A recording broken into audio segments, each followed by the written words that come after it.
Hello everyone, and welcome to the 47th episode in our AI and You podcast series. Today is Monday, March 15th, 2021, and I'm your host, Vicar Saidi. I'm a computer scientist and engineer, a lecturer, and a consultant. I'm also the author of several books. My most recent book is about artificial intelligence and is titled The Genome Affair.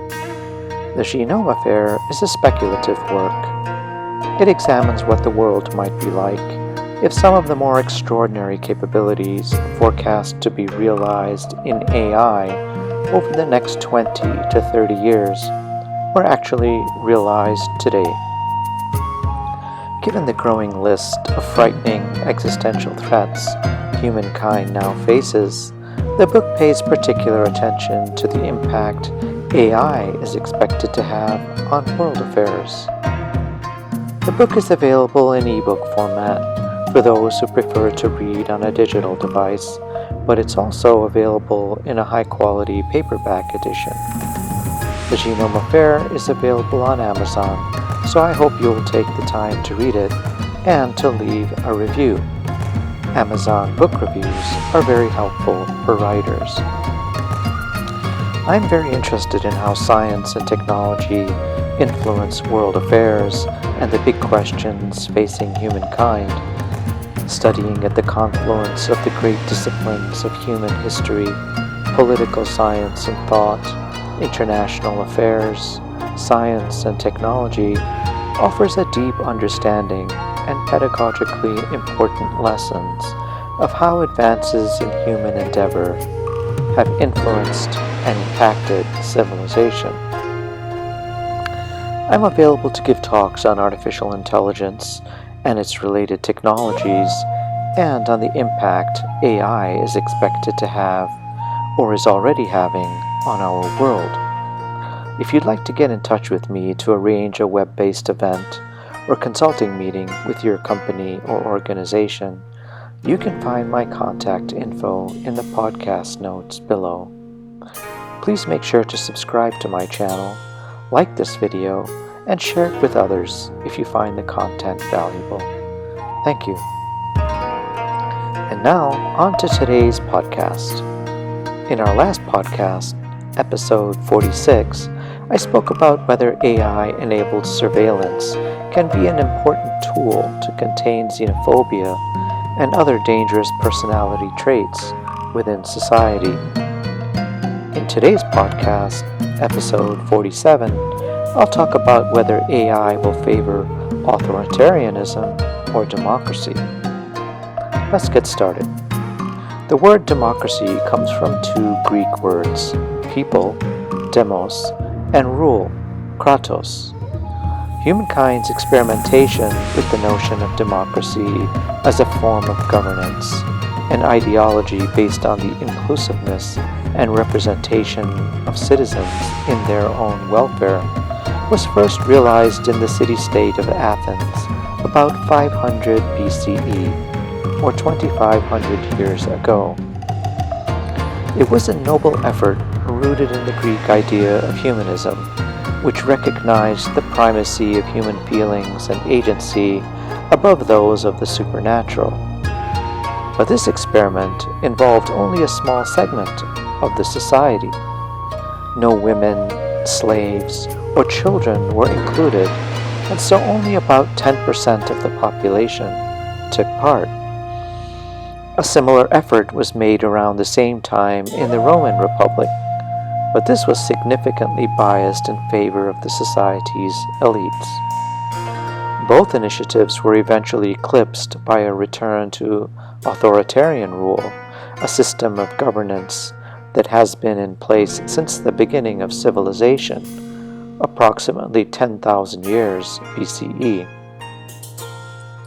Sustainable participatory democracy on a large scale was only really possible once three important conditions were fulfilled in society. The first condition was the recognition of equality, the idea that all men are created equal.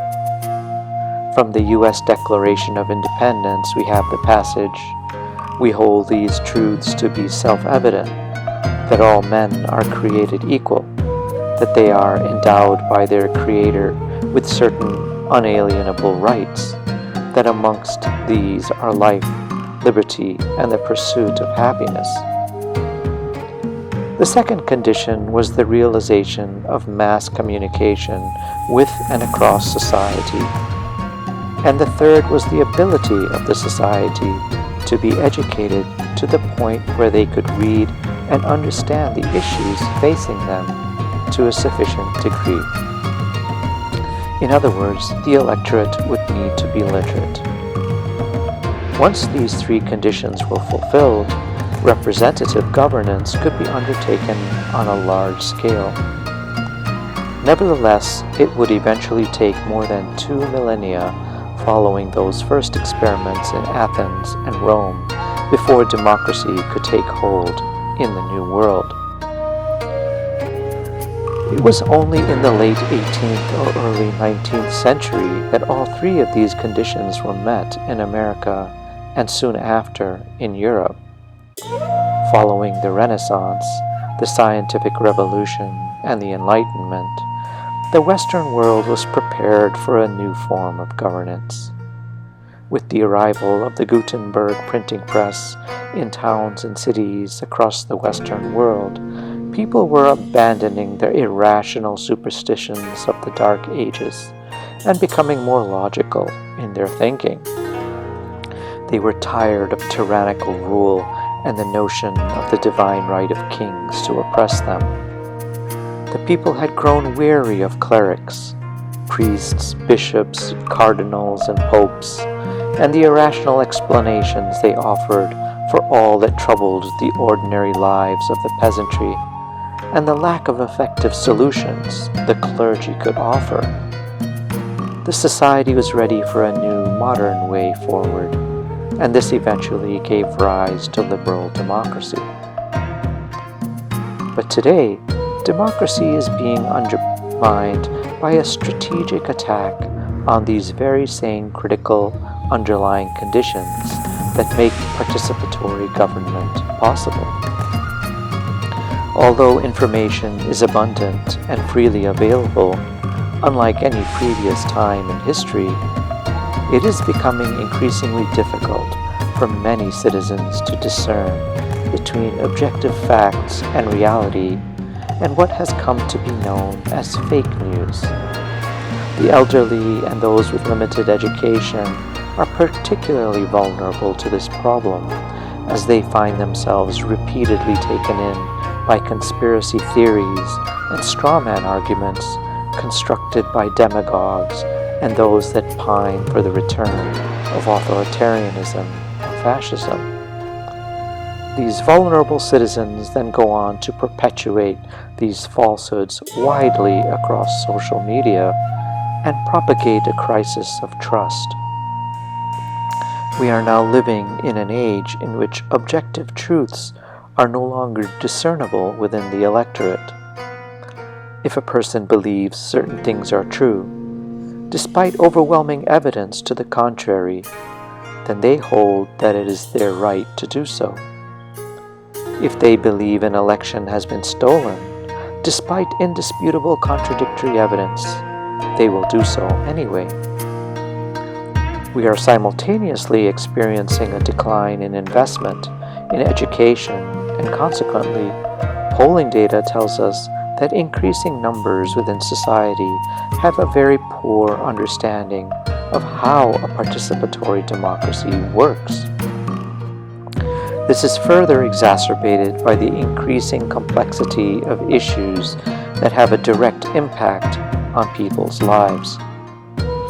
These issues include climate change, ecological collapse due to unsustainable consumption and lifestyles, advanced technologies such as artificial intelligence that will likely displace hundreds of millions of jobs around the world in the current decade, and so many more.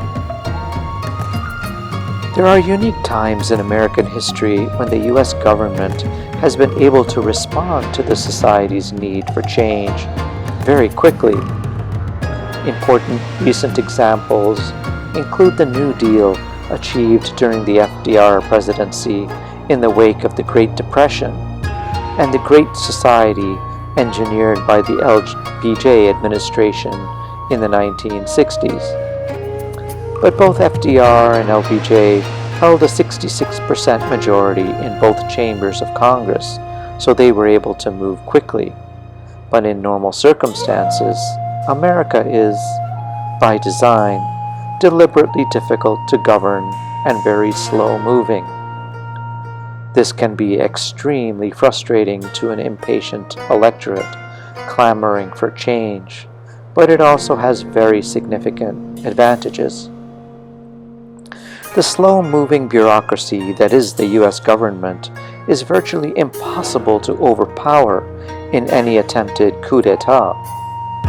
We have a separation of powers between the three branches of the federal government, the executive, judicial, and legislative branches. Within the executive branch, we have dozens of federal agencies, each of which holds some measure of power allocated within the overall administration. We have further separation of powers between federal and state government, and further still between state, county, city, town, and village. During the middle of the 20th century and the Cold War between the West and the Soviet Union, it was very difficult for the communists to engineer and manage a centrally planned economy and to centrally administer state control and surveillance of the society.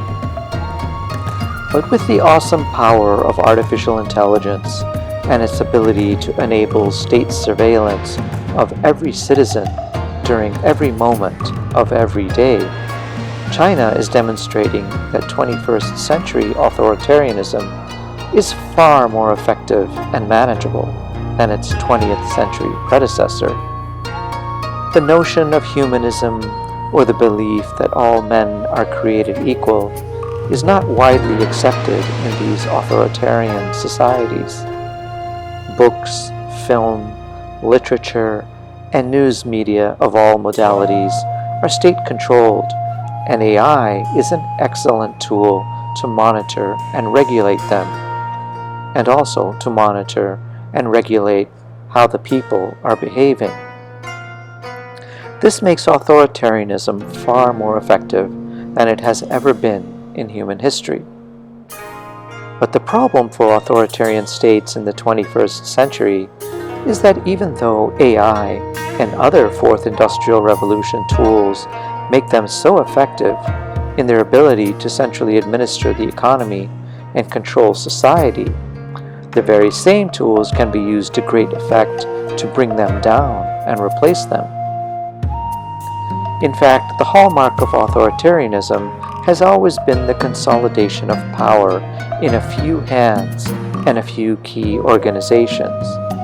And so AI can very effectively be turned around to break the grip of authoritarian regimes on these few levels of consolidated power.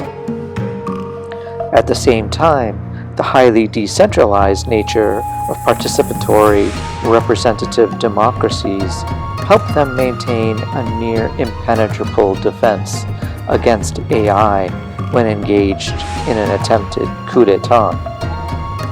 Time will tell. Thank you for spending some time with me. I'm trying to follow the TED Talk format, and so I'm keeping these podcasts under 20 minutes. Let me know what you think. I hope you'll find these insights into artificial intelligence helpful, and I hope you will read my new book, The Genome Affair. It's on Amazon. Until next time then, this has been the AI and You podcast with author Vikar Salehi.